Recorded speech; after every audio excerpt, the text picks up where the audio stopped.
El títere castrista Miguel Díaz-Canel escupiendo para arriba. El dictador Fidel Castro habría evitado desafiar a Europa en la actual coyuntura de Cuba y mandado a Raúl Castro o a Cabrizas al enjuague con el Kremlin. ¿Cómo están, amigos? Bienvenidos a Noticias Importantes. Esperamos sus opiniones en los comentarios. Comenzamos.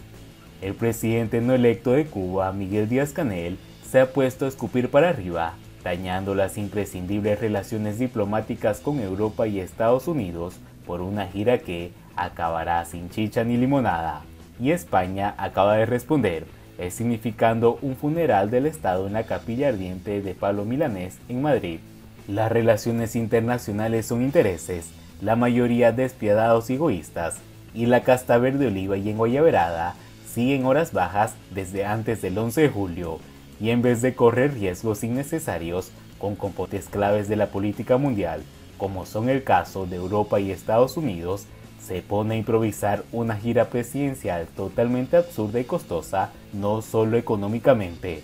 El gobierno español, que causó al vuelo el desplante de La Habana, aprovechó la capilla ardiente de Pablo Milanés, prevista inicialmente para ser instalada privadamente en uno de los cementerios de Madrid, y la llevó a la Casa de América, símbolo institucional de ambas orillas, a donde acudió el ministro de Cultura a transmitir condolencias oficiales. Díaz-Canel vive tan instalado en la vanidad que no dudó en aparecer ante los periodistas que lo acompañaban en el avión prestado por Venezuela como un postalita encantado de haberse conocido, pese a que malgasta el tiempo en esa geografía remota y vana, mientras Bruselas evaluaba sus movimientos y en La Habana aterrizaba una delegación bipartidista de la Cámara de Representantes de Estados Unidos, que debió conformarse con funcionarios de segundo nivel, y una entrevista con el vicepresidente Salvador Valdés Mesa, que, como ordicos, ni pincha ni corta, aunque sea la cucharita elegida por Raúl Castro para colorear de negro la estructura presidencial. Si tan bárbaro es el ñato, así lo ha bautizado la antigua escolta de Fidel Castro, y tanto valen sus nuevos amigos, ¿cómo es posible que haya tenido la descortesía diplomática de aterrizar en Ankara a las 3 de la madrugada, movilizando el protocolo de un estado disque amigo a horas intempestivas? Un rato más jugando a las candelitas en Moscú habrían bastado para llegar a buen tiempo a la capital turca. Putin, que sigue sin cobrar un centavo de la nueva deuda cubana, la vieja se extinguió junto con la Unión Soviética, bajo el principio de que muerto el acreedor, aquí no se debe nada, mandó al aeropuerto a un viceministro exterior, dándole los humos al presidente cubano, nada más bajar del avión, pues el rango presidencial debe corresponderse con el primer ministro canciller, como hizo Raúl Castro con Obama. La clave no está en que Putin haya tardado en recibir a Díaz-Canel, circunstancia lógica, en medio de una guerra y con fuertes críticas internas, obligando al visitante a entretener la espera con visitas a Russia Today y al compañero Siwanov y a sus magros 57 diputados comunistas en la Duma, donde habrán brindado por la inquebrantable y por otras boberías solemnes de bolcheviques en peligro de extinción, pues ni allí los quiere,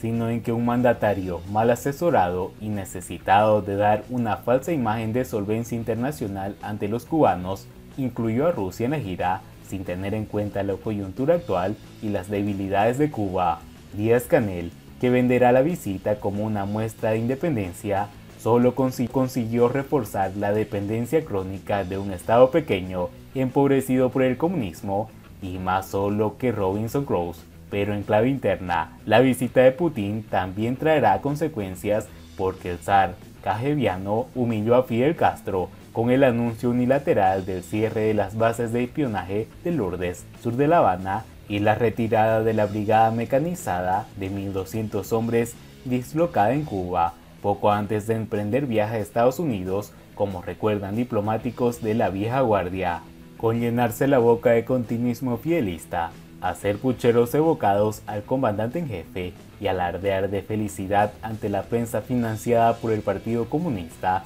no se resuelven los problemas de Cuba, y menos aún dañando innecesariamente las relaciones con el bloque europeo, al que La Habana limosnea cuando los yumas aprietan la soga, y con los propios Estados Unidos, donde viene lo incluido las remesas y el pollo por pescado. Argelia y Turquía son escalas entendibles para Bruselas y Washington, atendiendo al papel que desempeña la primera como suministradora de gas al viejo continente, su posición frente al terrorismo islámico y cooperación en el combate contra la inmigración ilegal, y la importancia geopolítica de la segunda, como un puente entre Oriente y Occidente, y su rol mediador rentable en la guerra de Ucrania. Pero ¿qué rayos fue a buscar Díaz-Canel a Rusia, sancionada por la Unión Europea desde la anexión de Crimea en 2014, que recrudeció el castigo tras la invasión a Ucrania, a la que ha armado y apoya, siguiendo la estela de Estados Unidos, cuando un viaje del viceprimer ministro Ricardo Cabrizas,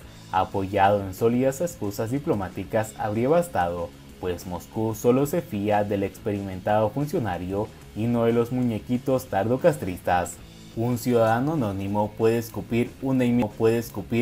mil veces para arriba, incluso jugar a la ruleta rusa, pero un presidente, el jefe de un estado, debe medir cada escupitajo, especialmente cuando encabeza un país maltrecho que solo duele e interesa a 11 millones y pico de cubanos, hartos de sufrir tanta maldad y esperar la dicha siempre pospuesta.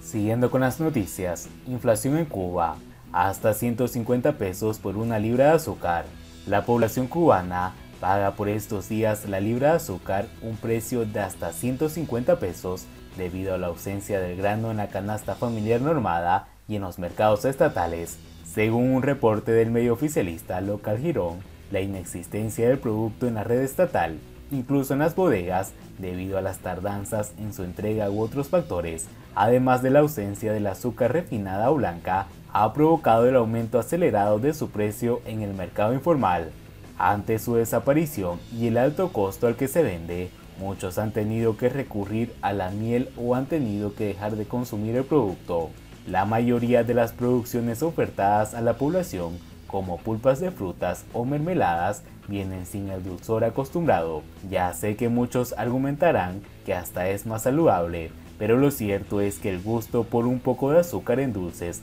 jugos u otras elaboraciones está muy arraigado a las costumbres, refirió el texto. En la nota se evidenció la depresión de la industria azucarera cubana, que desde hace unos cuantos años cumplir con los planes de cada zafra, aunque ínfimos, se ha convertido en una tarea titánica y escurridiza para este sector. La zafra de 2021-2022, apuntó el reporte, los 36 centrales que molieron fabricaron 480.000 toneladas de azúcar, la producción más baja que ha tenido Cuba en 100 años. Aunado a ello, se presentan otros factores que inciden negativamente en la producción azucarera: deficiencias organizativas y de dirección, equipos rotos, baja calidad de la materia prima, indisciplinas laborales y tecnológicas y problemas acumulados a la infraestructura de los centrales. Mientras llega el supuesto impulso tecnológico y organizacional al que se refirió el texto, los cubanos consiguen el azúcar a precios elevados en el mercado negro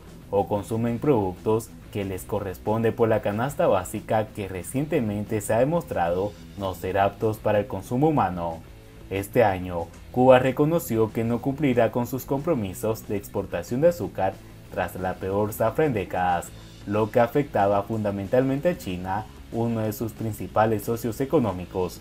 Las declaraciones del gobierno confirmaron los datos aportados por el grupo Ascuba en mayo pasado, cuando reconoció que se cumplía solo el 52% de lo previsto para esa etapa. El plan presentado en diciembre ante la Asamblea Nacional prevía una producción de 911.000 toneladas de azúcar, pero la cosecha real fue de 431.000, muy por debajo de las cifras propuestas. Entre el déficit de producción de azúcar y una inflación que es cada vez más alta y entre las más altas del mundo, el precio del azúcar seguirá acrecentándose de seguir ausente de la red de comercios estatales, este ingrediente básico de los dulces y jugos cubanos. Y bien amigos, así vamos terminando las noticias importantes del día de hoy. Por favor, nos ayudarían mucho compartiendo las noticias y así poder informar a muchas más personas de la verdadera realidad en Cuba. Patria y vida mis hermanos, nos vemos en el siguiente.